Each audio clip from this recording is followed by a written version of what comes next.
Hi, welcome to Shaker's Education and Travel Vlogs.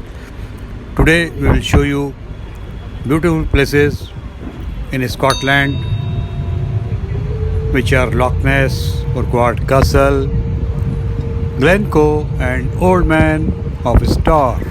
शेखर्स education and travel vlogs में हम आपका स्वागत करते हैं। आज हम आपको स्कॉटलैंड के दर्शनीय स्थल दिखाएंगे जो कि हैं Loch Ness, Urquhart Castle, Glen Coe और Old Man of Storr. Please watch this video till the end. Subscribe to my channel if you have not done so already. Watch the videos, like if you really like them, comment and share too. इस video को अंत तक देखिए। Channel को subscribe नहीं किया है तो कर दीजिए और वीडियोस अच्छे लगे तो लाइक ज़रूर करिए, थम्स अप का बटन दबाकर कमेंट करिए और शेयर करिए। This water body is the Loch Ness. Loch means a lake or an arm of the sea, specially when narrow or partially landlocked. Without doubt, Loch Ness is Scotland's most famous loch, and legend has it that this lake is home to Nessie, the Loch Ness Monster. People travel all over the world to visit this famous loch, hoping to get a chance to spot the elusive underwater monster. ये जो विशाल जल सागर आप देख रहे हैं, ये है lock Ness. Lock का मतलब होता है लेक या झील, जो कि समुद्र का एक हिस्सा होती है, जबकि वो पतली हो जाती है और चारों तरफ ज़मीन से घिर जाती है। बिना किसी शक के लॉक नेस जो है स्कॉटलैंड का सबसे प्रसिद्ध लॉक है और ऐसी किंवदंती है कि इस लॉक या लेक में नेसी रहता है, जिसको कि लॉक नेस का मॉन्स्टर कहते हैं। और पूरे विश्व से लोग आते हैं इस लॉक में, लॉक नेस में, इस उम्मीद के साथ कि उन्हें देखने को मिलेगा Nessie, the under water monster. Loch Ness is the second largest by surface area after Loch Lomond and second deepest after Loch Morar. Legend of a sea serpent living in Loch Ness actually dates back to 565, with periodic reports throughout history of a monster fish or dragon living in the loch. Loch Ness surface area के हिसाब से lock लोमोन के बाद दूसरा सबसे बड़ा lock या lake है और लॉक मोरार के बाद दूसरा सबसे गहरा लॉक या लेक है। और यहाँ पर यह किंवदंती है कि एक समुद्रीय सर्प लॉक नेस में देखा गया, जो कि 565 में यह किंवदंती बनी और समय समय पर ऐसी रिपोर्ट मिलती रही कि एक मॉन्स्टर फिश या ड्रैगन लॉक में रहता है। In 1933, the first modern reported sighting of the Loch Ness Monster occurred. There were numerous reports of a large, strange-looking monster swimming in the loch. सन 1933 में लॉक नेस monster की पहली modern sighting report की गई और ऐसा कहा गया कि एक बहुत बड़ा स्ट्रेंज मॉन्स्टर तैरता देखा गया। This is the Urquhart Castle, halfway up the loch on the western shore. In Urquhart Castle, people find heritage of the culture. This is the most scenic spot to view Loch Ness and to spot Nessie. Lock की आधी दूरी जाने के बाद पश्चिमी किनारे पर उर्क्वार्ट castle है, आप देख रहे हैं। ये सबसे सीनिक स्पॉट है जहाँ पर से कि लॉक नेस को देखा जा सकता है और ऐसा कहते हैं कि ये प्राइम स्पॉट है नेसी को देखने के लिए। Urquhart Castle has a stunning location with the loch as a backdrop. Urquhart Castle का लोकेशन गजब का है और लॉक नेस इसके लिए बैकड्रॉप का काम करता है। There are lots of ancient rooms and towers to explore and a video to watch documenting the history of Loch Ness, but the best part is the castle setting overlooking the Loch Ness.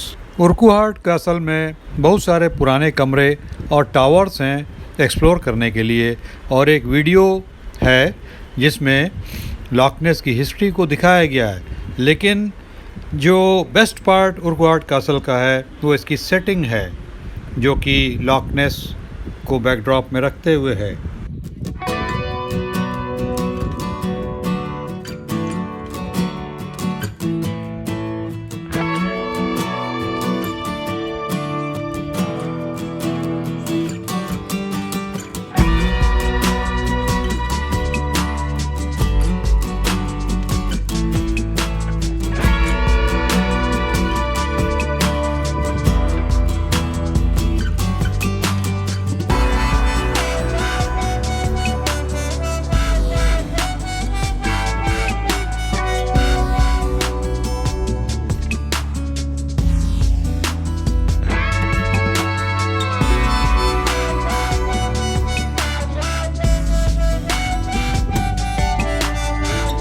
Now we have reached Glen Coe in our journey of Scotland. Glen Coe is a narrow valley of volcanic origins in the Highlands of Scotland. It lies in the north of the county of Argyll, close to the border with the historic province of Loch Ness, within the modern council area of Highland. The Glen is noted for its scenic beauty. Scotland की अपनी यात्रा में हम इस समय पहुँचे हैं Glenn को। ग्लेन को एक घाटी है, पतली घाटी है जो ज्वालामुखी ओरिजिन की है और ये स्कॉटलैंड के हाईलैंड्स में स्थित है। ये काउंटी ऑफ आर्गाइल के उत्तर में है और इसका जो बॉर्डर है, जो ऐतिहासिक प्रोविंस है लॉch नess, उसके साथ मिला हुआ है modern council area of highland में। और ग्लेन को जो है ये अपनी सीनिक ब्यूटी, अप्रतिम सुंदरता के लिए जाना जाता है। Glen Coe is regarded as the home of Scottish mountaineering and is popular with hill walkers and climbers. Glen Coe Scottish mountaineering का घर माना जाता है और ये हिल वॉकर्स और क्लाइंबर्स में बहुत ही लोकप्रिय है। In 1692, in the aftermath of the Jacobite uprising of 1689, an incident known as the Massacre of Glencoe took place in the Glen. 38 men from Clan MacDonald of Glencoe were killed by government forces who were billeted with them on the grounds that they had not been prompt in pledging allegiance to the new monarchs William and Mary. सन 1692 में Jacobite uprising जो 1689 की थी, उसके बाद यहाँ पर एक घटना घटी जिसे मैसाकर ऑफ ग्लेनको के नाम से जाना जाता है। इसमें 38 व्यक्ति क्लैन मैकडोनाल्ड के जो थे उनको गवर्नमेंट फोर्सेस ने मारा जो उनके साथ रहते थे, इस बिना पर कि वो मोनार्क्स विलियम एंड मैरी के प्रति समर्थन देने में देर कर रहे थे। The glen is named after the river Coe which runs through it. Glen का नाम को नदी के ऊपर पड़ा है जो इसके बीच से होकर गुजरती है।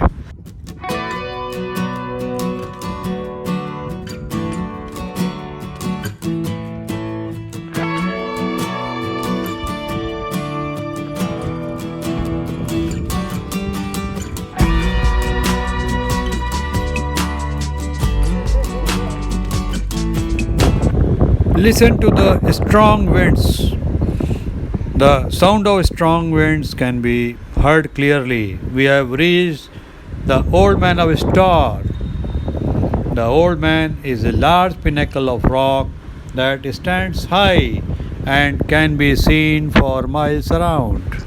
हवा की आवाज़ सुनिए। अब हम पहुंच गए हैं old Man of star. Old man बहुत बड़ा एक रॉक है, पिनेकल है और ये बहुत ऊंचा दिखाई देता है और बहुत बहुत दूर से, मीलों से दिखाई देता है। As part of the Trotternish ridge, the Storr was created by a massive ancient landslide, leaving one of the most photographed landscapes in the world. Storr Trotternish ridge का हिस्सा है और ये बना था एक बहुत बड़े भूस्खलन के कारण जिसके वजह से ये लैंडस्केप बना, जो विश्व के सबसे ज़्यादा फोटोग्राफ्ड लैंडस्केप्स में से एक है।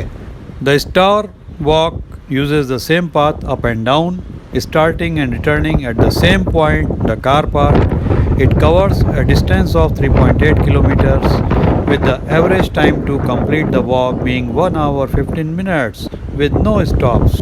स्टार वॉक में एक ही रास्ते से ऊपर जाते हैं और नीचे आते हैं, और जो common start and return point है वो है कार पार्क। वहीं से ऊपर जाते हैं और फिर नीचे आते हैं। और स्टार वॉक में 3.8 किलोमीटर्स की दूरी तय की जाती है और उसका एवरेज टाइम रहता है पूरा करने का 1 hour 15 minutes with no stops. The old man of the Storr is located on the north of Skye in the area known as Drumnadrochit. The start of the walk is from the main road from Portree to Sròine. Old man of the Storr sky के उत्तर में स्थित है, और जिस area में ये है उसे ट्रॉटरनिश बोलते हैं। और ओल्ड मैन ऑफ स्टॉर का जो वॉक है वो शुरू होता है मेन रोड से from Portree to stop. In the end I request you to please subscribe to my YouTube channel Shekhar's education and travel blogs. Please press the bell button too for all notifications. Watch the videos, like if you please, comment and share too. See you again in the next video. Till then, see you. Bye bye.